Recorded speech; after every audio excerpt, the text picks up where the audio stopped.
yo siempre quise, como les comentaba, solucionar problemas a través de la ciencia y la tecnología. Y una de las cosas que vi es que, bueno, al final del día tú puedes aplicar este tipo de algoritmos a donde sea. Entonces, en mis primeros años profesionales, pues, fue en empresas transnacionales de tecnología, y de ahí vi muchas cosas que literalmente eran como, bueno, tenían millones de presupuesto para entrar en México y competir contra Uber, que ahorita, pues, ya más o menos los únicos competidores grandes en México, pues, son Uber y Didi.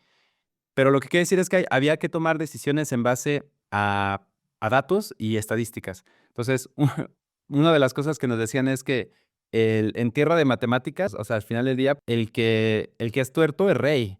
Es decir, en tierra de ciegos, es decir, que nadie ve o que es complejo hacer esto, pues bueno, si pones alguna iniciativa que tenga alguna pizquita de estadística, de matemáticas, etcétera, pues bueno, ahí reduces el mercado de competidores increíblemente grande.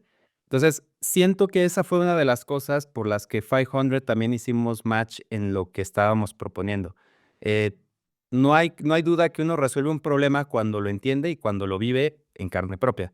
Literalmente, yo era la persona que les ayudaba a hacer esta parte de la logística, de que: "Oye, hay 10 puntos allá en el norte y hay en el sur 5, ¿cómo lo hago? Oye, pero se va a llenar la camioneta en el medio, podemos pedirle a alguien, rentar esto, ¿cómo nos saldría si lo pasamos para mañana?". O sea, literalmente hay 1000 variables para tomar en cuenta, pero fue sin duda la experiencia de, oye, no nada más dependes de tu transporte, también pudieras arrendatar algún otro y hacer algún tipo de alianza estratégica, etcétera.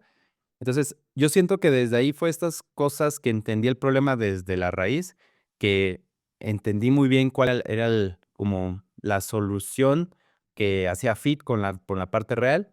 Y después fue ahí donde empezamos con dinero de family and friends, literalmente, como bien lo dicen ahí en el emprendimiento, empieza con tu familia, empieza, etcétera. Y yo les dije: "Miren, yo les vendo mi participación", porque pudimos obtener clientes importantes. Y pues, venga, o sea, yo les vendo lo que era mío, y con eso, pues, yo quiero hacer algo propio. Yo no me veía mucho con la parte de tener infraestructura, camiones, etcétera.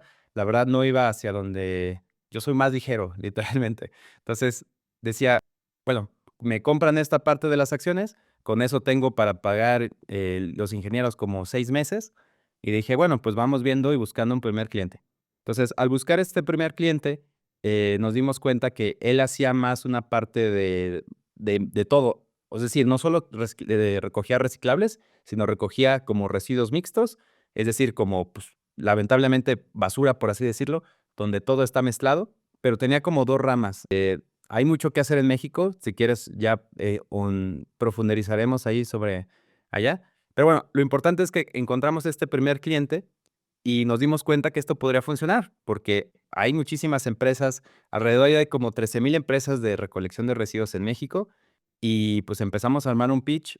Tengo un amigo emprendedor de Guadalajara también, que había levantado capital, y me decía: "Pues tú levanta capital, así como si fuera cualquier cosa". Y yo: "Pues bueno, vamos a tratar de entrar a algunas aceleradoras". Estuvimos en Circular Valley en Alemania 4 meses, fuimos los primeros mexicanos en ir a este programa de aceleración, y estuvo súper interesante. Aprendimos mucho, pero también la parte de levantamiento de capital, etcétera. Y por azares del destino, empezamos a llenar, aplicaciones para fondos. Llenamos Platanus, 500 y un par de más. Entonces, nos contactaron los de 500, les pareció interesante lo que hacíamos, y volviendo un poco a lo que mencionaba, siento que fue algo muy nuevo para ellos. Fue algo en lo que nunca habían invertido, y te digo que realmente han invertido en cosas muy raras.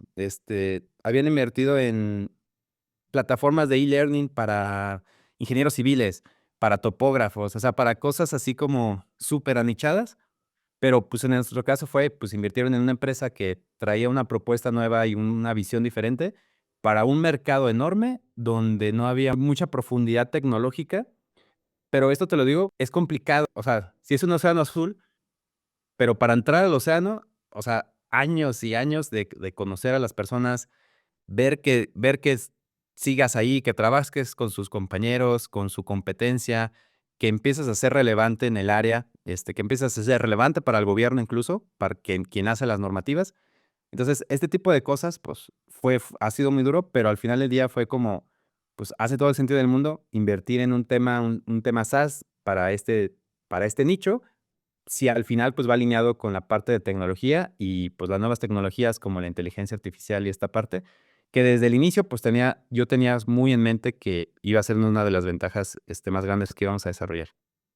Fantástico. Y además, todo lo que comentas sostiene la tesis que nosotros proponemos desde Revolución Circular, que es esta transición hacia una economía circular solo es posible con las tecnologías de la cuarta revolución industrial y lo que tú señalas, también la apuesta que hace 500 va justamente en esa línea y es un gran mensaje que compartimos con quienes nos ven y escuchan en toda América Latina.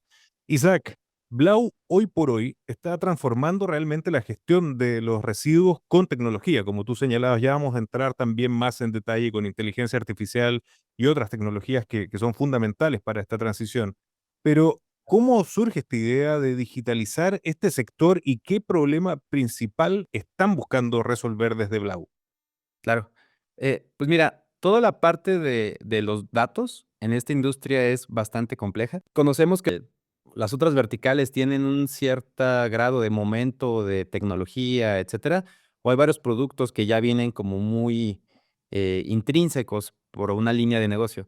Sin embargo, acá, literalmente el panorama mexicano, a lo que me ha tocado ver es, hay personas que empezaron desde un botecito de basura, literalmente, de residuos mixtos, y desde ahí empezaron 20 años después, tienen las empresas más grandes de recolección de residuos, regionales, que están en algunas partes aledañas. ¿Qué es lo que quiere decir con eso? Que han nacido desde el emprendimiento desde cero, han nacido desde la parte de tratar de mejorar siempre la industria, y también tenemos el otro tipo de personas que son, personas con un perfil profesional un poco más avanzado en términos de educación, y pues estas personas ya tienen cierto camino de procesos, de cierta, sensibilidad a la tecnología. Entonces, tenemos los 2 tipos de clientes, ¿y por qué lo menciono así? Pues porque son 2 puntos diferentes de ver el mundo, donde al final del día los 2 necesitan los datos. Es decir, ellos necesitan saber qué está pasando allá afuera, porque su servicio que dan depende totalmente de su chofer recolector, que hace la maniobra y que, pues, realmente no pueden estar monitoreando tantos servicios, 500, 600 servicios al día que tienen, no pueden estar monitoreando lo que está pasando allá afuera. Entonces, ¿por cómo nacemos? Pues bueno, nacemos de identificar que necesitan ellos datos.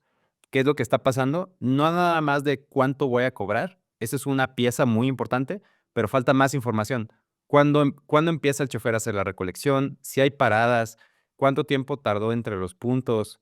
Este cliente siempre tengo problemas para que me abra los contenedores de residuos, el tiempo que eso implica. Entonces, al final del día, todos estos temas se van sumando y son segundos o minutos que al final de la jornada laboral, pues pueden llegar a ser horas y pueden llegar a conflictos en el que, oye, pues dijiste que ibas a venir a recolectar acá y no alcanzaste.